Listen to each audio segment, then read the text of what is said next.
tal? Muy buen día, bienvenidos a su sección de entrevista para tiempo.com.mx y Puente Libre MX. En esta ocasión nos acompaña Pedro Domínguez, diputado federal, a quien le doy la bienvenida. ¿Qué tal, diputado? Buenos días. Buenos días, como siempre, gracias a ti, Pedro, por darnos la oportunidad de estar en este espacio, a tiempo.com.mx, para poder platicar temas que en verdad son relevantes para los ciudadanos y temas que son de carácter legislativo, pero que al final de cuentas son impulsados por la voluntad ciudadana.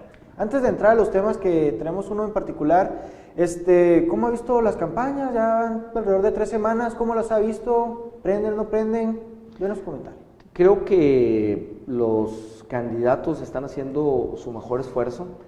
Creo que hay que distinguir en lo que son las campañas que ciertamente el contraste entre las propuestas es algo fundamental y es un requisito indispensable en cualquier proceso electoral, pero el contraste debe ser entre las propuestas, debe ser entre las ideas. Hemos visto una serie de spots de campaña que buscan no realizar esa comparación entre las ideas y las propuestas, sino buscan, a partir del desprestigio, creo yo, que los ciudadanos opten por el menos malo o por el menos peor. Y al final de cuentas ese no es el sentido de la democracia. La democracia es que el ciudadano evalúe trayectorias, evalúe personalidades, evalúe propuestas y en esa forma se manifieste en las urnas. Creo que tenemos que hacer algo. Estamos en una etapa nueva de los procesos electorales, a la ley de las reformas políticas que aprobamos nosotros mismos. La ley es imperfecta, como toda obra humana, y vemos pues que tenemos que cerrar esos resquicios donde se deja de lado la propuesta, las ideas, y se apuesta más a la descalificación. Yo no estoy en contra de la libertad de expresión, todo lo contrario. Son válidos los señalamientos, son válidas las críticas, pero en momentos de campaña creo que tenemos que hacer una apuesta a los ciudadanos para escuchar qué es lo que van a hacer los candidatos una vez que lleguen en este caso, a las diputaciones federales. Y también hay que hacer algo en un punto específico. Es un exceso, desde mi punto de vista muy personal, el número de spots que se transmiten vía radio, vía televisión, en esta spotización de la democracia mexicana, que genera un efecto, lo hago yo una comparación como con las vacunas, ¿no? Son tantos y tantos y tantos millones de spots que los ciudadanos llega un momento en que nos bloqueamos y dejamos de escuchar. Entonces deben de regresar otro tipo de esquemas de campaña como se usaban antes y que ahora están prohibidos. No, yo creo que el espíritu de la reforma de 2007 de prohibir que particulares, personas físicas o morales contrataran espacios para transmisión es positivo porque era una tendencia muy fuerte precisamente a la descalificación. El esquema de utilizar los tiempos oficiales me parece adecuado. Creo que tendrá que revisarse si es viable, si es factible, si es necesario reducir estos tiempos oficiales en época de campaña, para que no sea tanto el número de spots que se publican o que se transmiten vía radio o televisión, porque creo que sí es un exceso que crea un efecto contrario.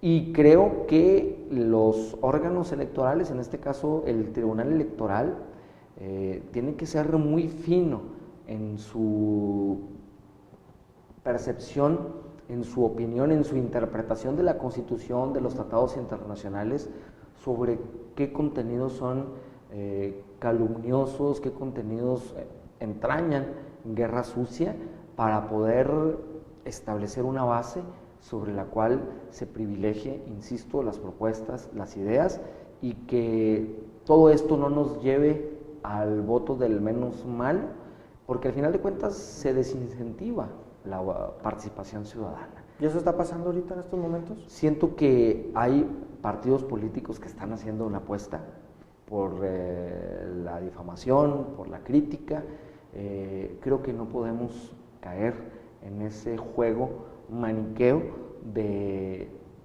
me das una cachetada, te devuelvo otra. Tampoco se trata de poner la otra mejilla, se trata sí de establecer una defensa, sí de hacer una campaña de contrastes, pero estamos, insisto, en un proceso bajo reglas nuevas y así son estas cuestiones, ¿no? Tenemos que ir afinando, las instituciones tendrán que ir afinando conforme vayan pasando los procesos estos detalles que en verdad son importantes.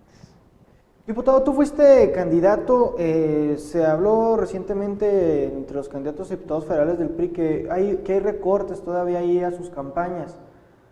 ¿Cómo deben hacerle los diputados, los candidatos a diputados? ¿Realmente se pueden con estas nuevas reglas o se volvió ya muy difícil hacer campaña para diputado? Es un tema interesante. Lo que hay de nuevo en esta campaña es una fiscalización en tiempo real muy estricta por parte del INE sobre la utilización de los recursos financieros, humanos y materiales.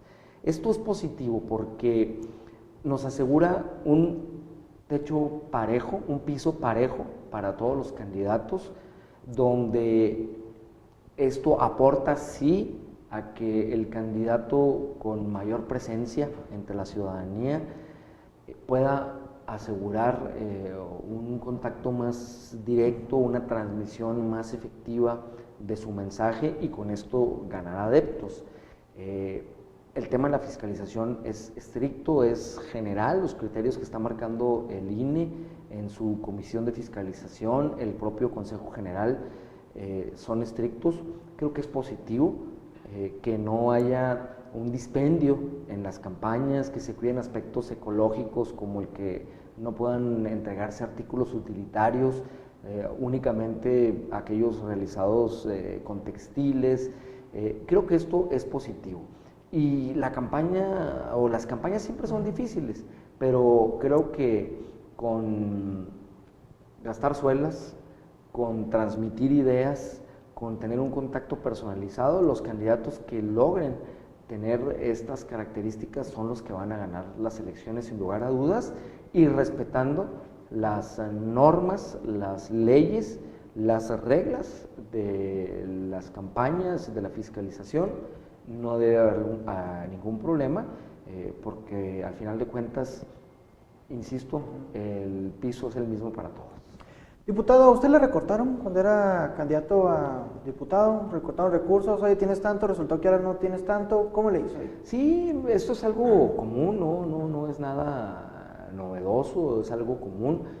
Los partidos políticos, en mi caso, mi partido político es el que mejor cumple con las normas de fiscalización de todos los partidos políticos que intervinieron en las precampañas.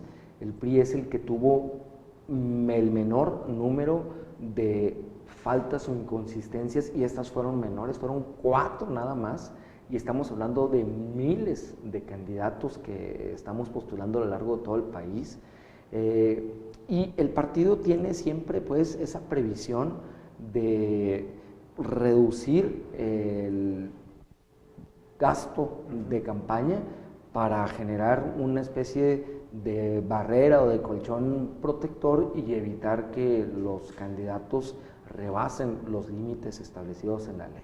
Entonces es algo enteramente normal, común, una práctica sana que hace el PRI para no rebasar los topes de campaña y creo que con estos elementos de suela, de sudor y a veces hasta de sangre, los candidatos pueden salir adelante. Oiga, diputado, la semana pasada ya pues entrando a los temas legislativos, se aprobó la Ley General de Transparencia. La transparencia no es nueva ya en el país, ya tiene bastantes años haciéndose promoción, trabajan los institutos de transparencia, pero esta Ley General de Transparencia, ¿qué trae de nuevo? ¿Para qué sirve? ¿Para qué? Se preguntan los ciudadanos. Bueno, primero que nada decir que los temas de transparencia, del combate a la corrupción, son temas impulsados fundamentalmente por la sociedad mexicana. Ninguno de los partidos tenemos el derecho de arrogarnos la paternidad de esas reformas. Sí, votamos, a través de nosotros, de los diputados federales, a favor de estas demandas ciudadanas como es la lucha contra la corrupción, la lucha por la transparencia, la lucha contra la opacidad. Y en este caso, lo que hace esta Ley General de Transparencia y Acceso a la Información Pública es crear una política pública homogénea en todo el país en materia de transparencia. Recordemos que antes de esta ley sí, a nivel federal existía una ley de transparencia y a nivel local existían las leyes correspondientes. Ahora se hace un criterio homogéneo con esta ley general y algo muy importante, yo destacaría dos temas muy importantes. Primero, se involucran, por no decir se obligan, a entidades que hasta hace unas semanas estaban fuera de la obligación de transparentar la utilización de recursos públicos a que lo hagan. ¿Cómo cuáles? Como los partidos políticos. ¿Ellos no tenían la obligación de transparentar los recursos? En cuanto a la manera en que se plantea ahora de señalar el monto de las participaciones, el monto de los salarios, cómo tendrán que, cómo se gastan las prerrogativas, de esta forma no. Quizá en algunas entidades como en Chihuahua sí sucedía eso, porque tú lo sabes, podías hacer una solicitud de transparencia y hacía eso. Los grupos parlamentarios tienen ya esta obligación, los sindicatos, los fideicomisos que se constituyan con recursos públicos, las personas físicas o morales que reciban recursos públicos para ejercer alguna acción. Pongamos el ejemplo, y sin que tenga nada que ver, porque es una institución que es ejemplo a nivel nacional como es FECHAC, ahora tendrá que transparentar cómo se utilizan y cómo se destinan estos recursos públicos, y los ciudadanos tenemos la obligación y el derecho más bien de poder solicitar conforme al artículo 6 constitucional esta información. Ya existe un instituto de la transparencia, ahora se crea un organismo garante que garantizará con su actuación que estos derechos de información que tenemos los ciudadanos se cumplan. No es crear burocracia porque son cargos honorarios. Entonces tenemos esta novedad que es importante, pero quedaría en mera buena voluntad si lo dejáramos de esta forma.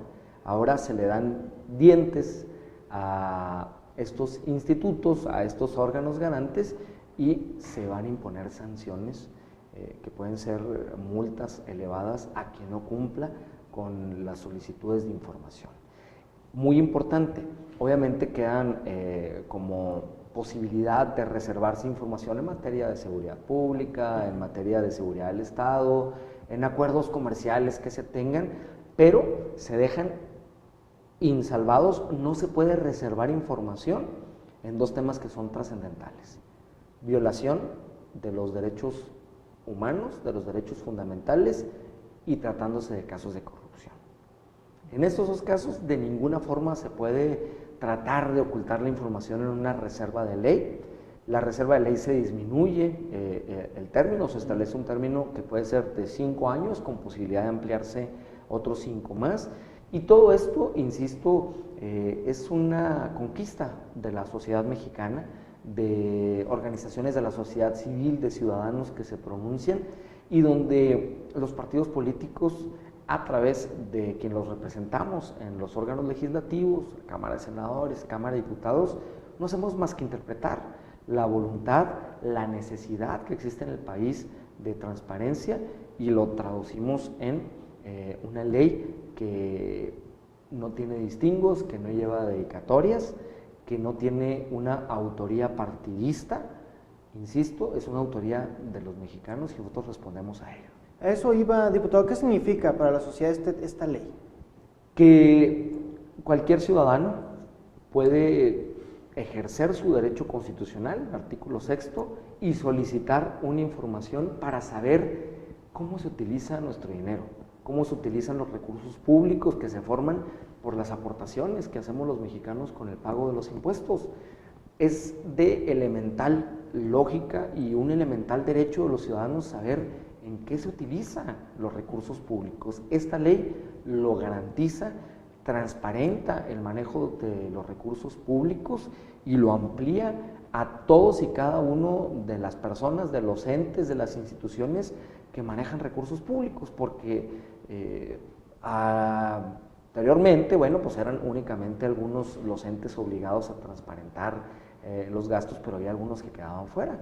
Ahora absolutamente todos tendrán la obligación de transparentar el uso de esos recursos y el ciudadano tendrá el derecho de solicitar la información, de exigirla y que si no se rinde en tiempo y forma, se sancione y se castigue al funcionario que está incumpliendo con esta solicitud. Y eso iba, diputado, se quitaron los candados ahí que había porque son buenos para jinetear la información, también hay que decirlo, mete uno una solicitud de transparencia, dice que no le entiende la pregunta, que así no va, que no sé qué, ¿se quitaron todo este tipo de candados? Se establece un criterio muy fácil, como deben de ser todos los procedimientos de índole administrativa. Este es un procedimiento de naturaleza administrativa, una solicitud de información. Se establece un procedimiento sencillo, se quita, como dices tú, estas posibilidades de jinetear la información, remitiéndola, no nos pregunta a mí, la mando, se elimina todo esto, pero insisto, al final de cuentas, lo más importante es que ahora sí, si no cumples con una solicitud de información, llevas la posibilidad de que te sancionen, inclusive económicamente.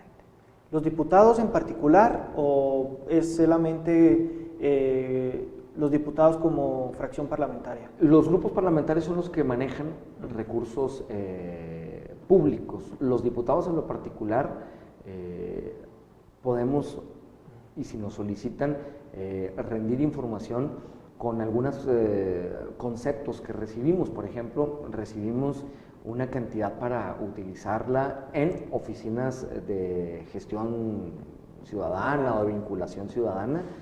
Yo creo, desde mi particular punto de vista, y esto tendrá que ir definiéndose también los criterios, que estamos obligados a rendir esa información.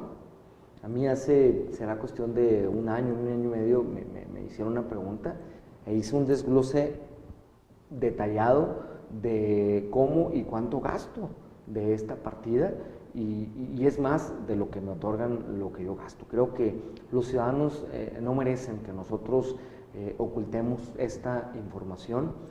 Es dinero público y tenemos que transparentarlo y el espíritu de la ley es precisamente eso. ¿Y qué va a pasar con los institutos locales?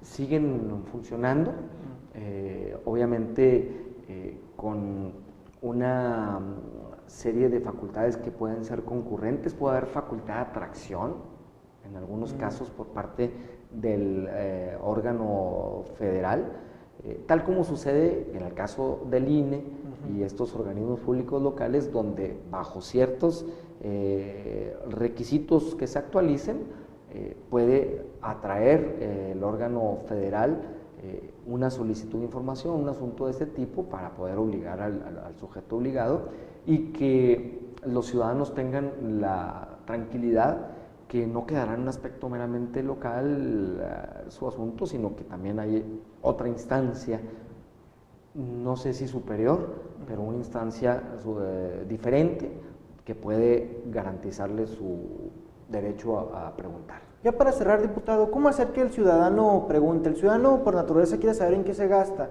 pero también hay que reconocer una cierta problemática. El ciudadano no utiliza estos instrumentos, son muy pocos las personas que van y hacen una solicitud, hacen una pregunta. ¿Cómo hacerle para que el ciudadano realmente agarre estos recursos y los utilice a su favor? Creo que tenemos la obligación de difundirla nosotros, por eso yo te agradezco mucho esta oportunidad, como siempre lo he dicho. Nuestra obligación es informar a los ciudadanos de todos estos instrumentos que ahora están a su disposición y sin ustedes no lo logramos.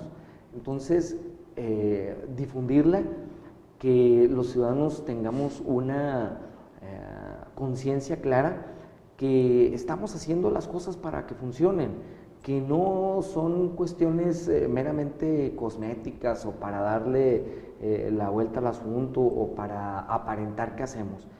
Esto es de verdad, es real, va a funcionar plenamente. Entonces, como todos los derechos, lo que tenemos que hacer es ejercerlos. Y este es un derecho constitucional que está consagrado en el artículo 6 de nuestra Carta Magna, y ahí está el procedimiento en la ley. Yo, en el tiempo que me quede como diputado, estaré dispuesto siempre a señalar, una vez que entre en vigor la ley, cuáles son a los ciudadanos, a las organizaciones que tengan duda, cuál es el procedimiento a seguir para poder realizar estas consultas, y lo que tenemos que hacer es ejercer nuestros derechos. También es una cuestión de cultura por parte del ciudadano, de empujar a el Estado mexicano en su conjunto a través del ejercicio de estos derechos que son fundamentales. Creo que no basta con que nosotros hagamos una ley, establezcamos un procedimiento o señalemos sanciones, necesitamos que los ciudadanos empujen al Estado para crear un Estado transparente, donde no haya opacidad, donde no haya dudas sobre el manejo de los recursos públicos. ¿Algo más que agregar, diputado? No, pues agradecerles como siempre el espacio que nos conceden para poder platicar sobre estos temas, y pues nada más, que tengan una buena semana y un mejor mes y un mejor año. Muchas gracias, diputado. Al contrario, gracias a ustedes. Agradezco de nueva cuenta a Pedro Domínguez, diputado federal, por este espacio. Ya lo sabes, síganos en las redes sociales. Mi nombre es Pedro Fierro y somos La Noticia Ya. Hasta la próxima.